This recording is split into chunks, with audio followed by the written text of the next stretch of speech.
Hello and welcome to the walking talking topic, Solving Linear Equations, question 10, with me, Mr. Barton. Now, as I've spoke about earlier on in this series of walking talking topics, there's a tendency on the exam these days to fuse topics together. We've seen it earlier on with linear equations and geometry, angle properties. Now we're seeing it with probability. So you've got to be good at both topics to access all 3 marks. So let's have a read. Yellow, blue and green tickets are sold in a raffle to raise money for charity. The probability of the winning ticket being a particular colour is given in the table. So it's got a 2A chance of being yellow, 3A chance of being green and a 0.4 chance of being blue. Find the probability that the winning ticket is green. Well, to be able to do that, we're going to need to know how big A is. And once we've got A, we're laughing. Now, you need to know one big probability fact here, that the probability of all outcomes happening is equal to 1. The sum of the probabilities is equal to 1. And yellow, blue and green tickets are the only things that can happen. So it must be true that the probability of getting a yellow plus the probability of getting a blue plus the probability of getting a green must be equal to 1. Now, once you establish that fact, we've then got a solving linear equations problem. And that tends to be the way these questions are. Once you use your probability knowledge or your angle knowledge to establish an equation, you then turn to your solving linear equations knowledge to pick up the rest of the marks.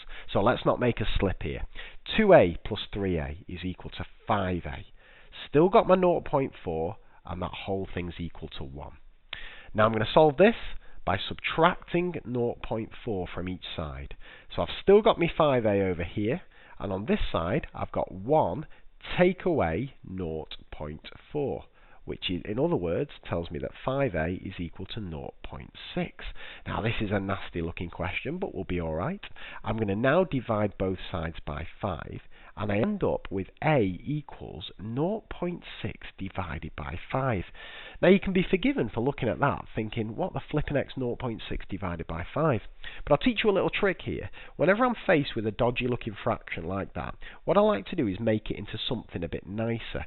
I'm going to multiply both the numerator and the denominator by 2. And that's going to give me a 5 times 2 is 10, and a 0.6 times 2 is 1.2. And the reason I've done that is I find it much easier to divide things by 10 than I do by 5. So now I've got 1.2 divided by 10, which I reckon is equal to 0.12. So that tells me A is equal to 0.12. But that's not answered my question, because what I need to know is what's the probability of getting a green. Well, the probability of getting a green is equal to 3 lots of A. But I know what A is now, so that's 3 lots of 0.12. And 3 lots of 0.12, well, the 3 lots of 12 are 36, so 3 lots of 0.12 is 0.36. So that is going to be my probability of getting a green.